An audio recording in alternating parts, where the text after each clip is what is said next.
mu myaka 100 iri imbere. Birashoboka ko 95% by'abantu bariho uyu munsi batazaba bari icyo gihe. Hazaba haravutse abandi bantu bashya, hariho indi koranabuhanga rishya, hariho imirire mishya, imivugire mishya n'imikorere mishya.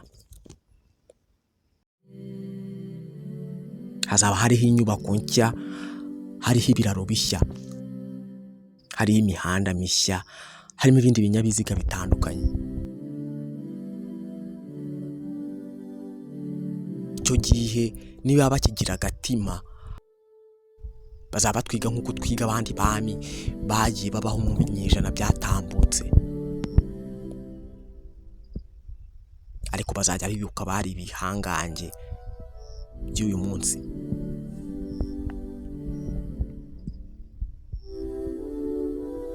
Ababyeyi basize imitungo bayiraga abana babo icyo gihe, ariko ntacyo bari gukora ngo ubuzima bwabo ubashe kuzamara igihe kinini.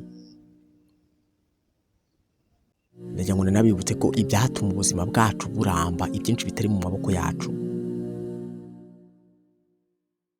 Abantu ba kera bararambaga kubw'ibyo bakoreshaga bitangaje, ariko abo uyu munsi kubw'ibyo dukoresha nabyo bitandukanye ntibitwemera kuramba.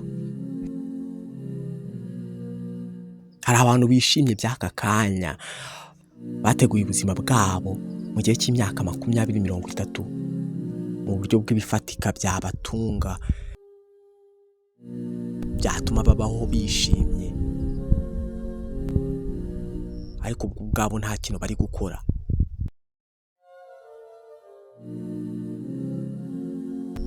Abantu benshi bitwara nabi, bigira nk'aho bazaramba. Ibyo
ibi bintu byose turi kuruhira bituma ducumura tugashwana n'abantu. Ndakumenyesha ko mu myaka iri imbere itari myinshi nta n'uwo mu muryango wawe uzaba ubifite. Ndakumenyesha ko aya masambu, ubu butaka byari bifite ba nyirabyo mu myaka yashize, ariko ntibazi aho biri ubu, kuko nabo ubwabo ntibazi aho bari.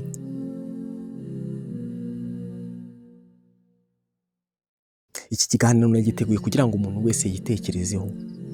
Ushobora kuba uri kubaka ubuzima bwo mu isi bushira, ariko nicyo uri gukora gutegura ubuzima bw'ahazaza. Ibintu byose turuhira mu myaka itari myinshi cyane bizaba bifitwe n'abandi bantu bavutse bakabyisangamo batazi n'uburyo babiruhiye. Ibi bintu bituma ducumura, bigatuma twiteranya n'inshuti, ni ibintu tuzasiga kandi nyuma yaho bikatujyana mu rubanza.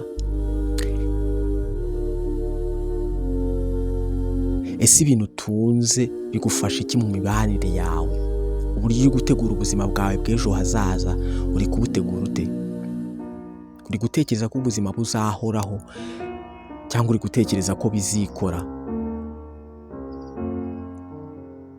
Cyangwa uri gutekereza ko uzahoraho?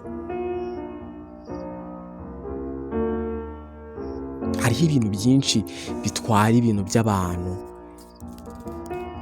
yaba ibiza, intambara n'urupfu.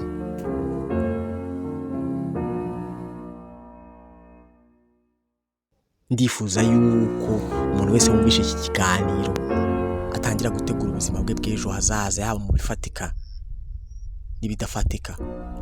Ubwo ndavuga ibidafatika ni umubano ategura hagati ye n'Imana, ari we mugenga twahereye kare tuvuga, ugenga isi yacu.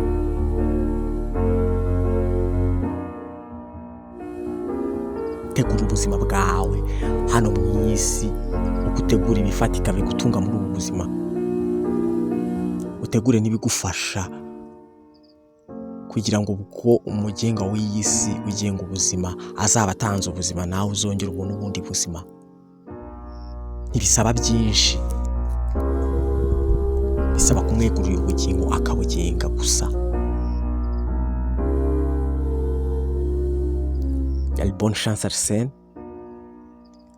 ndabashimiye.